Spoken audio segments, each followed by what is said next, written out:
Hi, I'm Dave, and today I'm in the van with Paul from Black Orchid Empire. Hello, sir. How are you doing? How do you like the van? I'm loving the van. Actually, it's very black. Well, that suits it, doesn't it? It's the nicest van we've ever had, I think. Yeah. I'm 100% loving the van. We're only in it for one day, so it's kind of pointless. Is it higher? Yeah, it is. Yeah, we didn't. Oh, that's a shame. We don't own anything this nice at all. We're at KK's in Wolverhampton. Amazing. Yes. Is this your first time? It is definitely the first time we've played Wolverhampton, although I was born in Coventry and spent a long time in Birmingham and stuff, so Right. I've been around here a lot. But we've never played here, and it's a lovely the venue's amazing.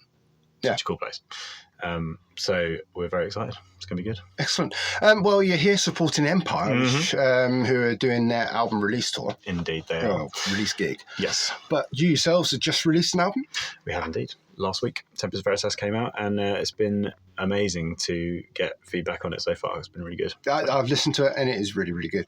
It's quite different from your earlier stuff as well, though. It's a little bit darker, would you say? I think what we've done is probably set up a style on the last couple of records. So Tempus Veritas and Semaphore has been moving from like that kind of hard rock kind of alternative thing that we were doing early on, which is definitely still there, but it's developing, I think, as a sound. So we've always been into loads of different styles of music, lots of very eclectic tastes, and we always really love like progressive, heavier bands. Yeah. So bands where it's heavy and there are, there's big riffs and there's moments for pits and stuff, but it's still very song orientated and very like pushing boundaries and envelopes and trying to push that kind of content forward. So bands like Periphery and Tesseract and Monuments and Carnival, and so I think the sum of all of those things and those kind of inspirations have probably come together in the last couple of records. Right.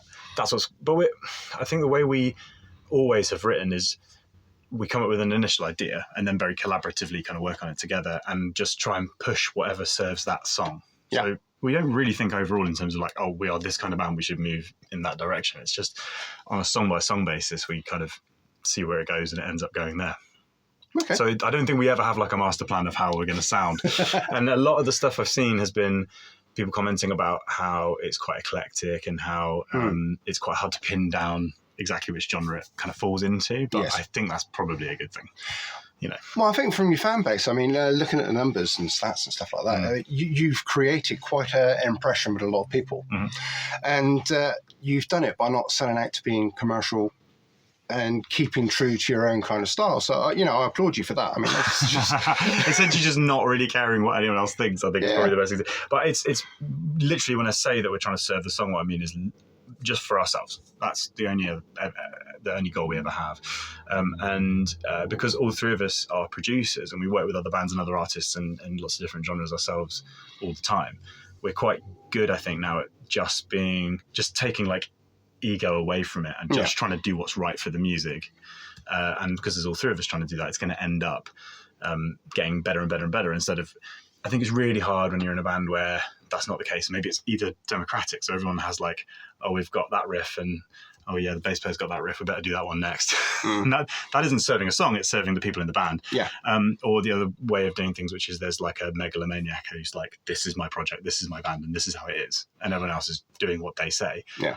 Both of those can work really well, and I'm sure that there's been variations on that theme all over the place. But I think it's really nice when it can actually be a genuine collaboration between all the members. I think being a three-piece, that's quite helpful as well, because either it's two of us think one thing and someone else has a different opinion, but we can talk about it, or we'll agree pretty much. Or I suppose we could have three completely different opinions about something, but that doesn't happen very often. Usually one person's idea inspires another.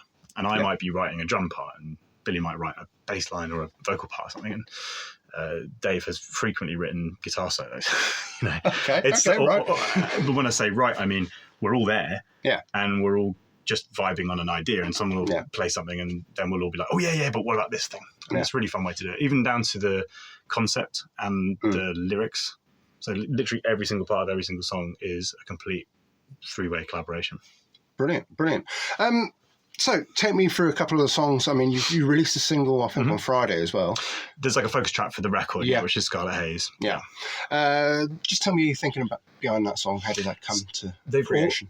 So all of the songs have got different themes, and the whole album has a concept that looks at like different moments in history and finding basically made up stories, but based on those little moments of history. Yeah. So Scarlet Haze is about being inside the mind of Yuri Gagarin, who was the first man in space. Yeah. And just at the moment as he's about to die in his test plane crash, which is how he died in like 1968, we're imagining what it would be like to be in that plane as it's spinning out and looking up at the stars that you know you're never going to get to see again, but you're the only person in the entire world who's actually been there. Yeah. Which seemed like quite a poignant moment, and that's where that song is set. It's a way of finding like an emotional, interesting connection. Who knows? Maybe he didn't even realise what was going on and it was just out like a light. But the point is there's some interesting stories you can make in those moments. So one of the other singles, Deny the Sun, is about the Pope at the time being told by his friend Galileo that he'd worked out the sun was in the middle, and how he was suddenly losing sleep over that and thinking, how am I going to reconcile this with the kind of the way everyone sees things at the moment? So who knows what that was like, but it's really interesting to try and investigate it. So that's what all of the songs, they've all got their own little stories like that. It's been really fun to do. Yeah, I particularly like Last Ronin. As a song itself, you know. So it's, that one's about Miyamoto Musashi, who was a samurai, and was like the most well-renowned fighter of ever, really. And I was inspired by a manga that's written about him called Vagabond. And it's the idea that at the end of his life, towards the end of his life, he realised he had nothing left to prove because he'd beaten everybody and he was the king of this whole world. Not literally, but he was the most renowned swordsman. And it's how do you deal with basically completing the game of life as far as you're concerned. You've dedicated your entire life to that thing.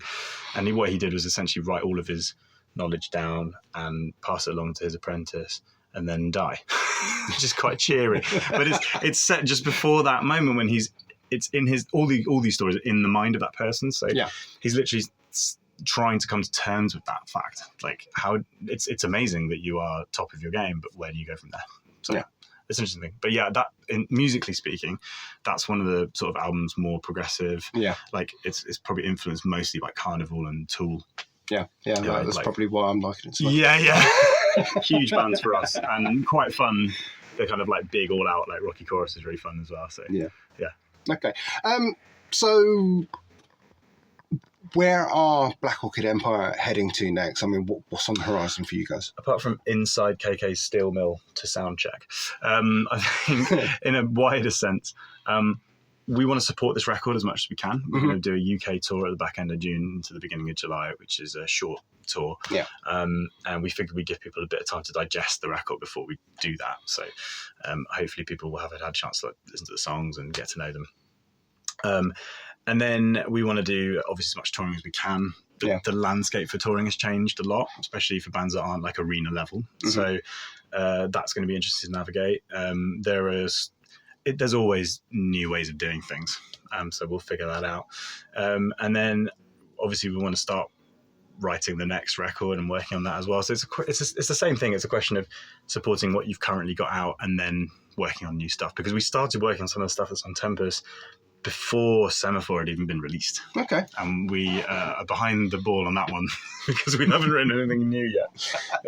So maybe we'll have to start doing that. But yeah, I mean, the thing about being in a band is it's constantly really challenging, and the only thing that connects people that are successful is that they don't stop, they don't give up. That's the only thing that connects them. Who knows what the other paths are?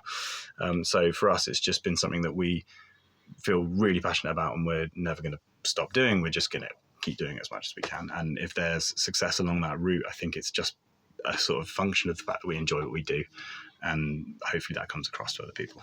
Yeah. Okay. Well, I won't hold you out much longer, but I will ask you, if you were to pick, say, 2 tracks and say, this is Black Orchid Empire now, this is us, which 2 tracks would you be? Just from the new record? No, I still think there's across stuff the board. throughout. Okay, well, I mean, I think we've found our feet on the last 2 records, so I think everything we've done before is relevant still, and I think it's great. I like the idea of people listening to the back catalogue.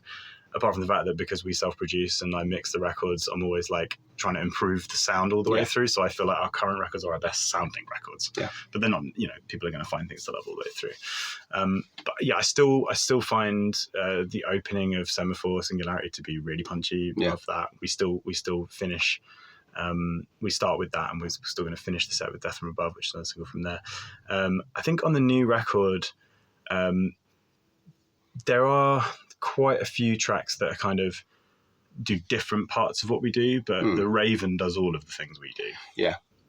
So it's got the big choruses and it's got the big riffs, and there is another track on there. I've mentioned way more than 2. Carry on. Completely narcissistic. I also think people should listen to a track called Weakness, because it's the poppiest, most like chorusy chorus. I mean, you only get 2 of those, and then it's definitely like the heaviest breakdown on the whole record. So if you're there for wonky riffs and big choruses, that song, it doesn't get any more of those 2 things than that song. Okay. Well, Paul, thank you for your time. I wish you all the best tonight, KKs, and hopefully we'll bump into each other again. Great stuff. Thank you. Cheers.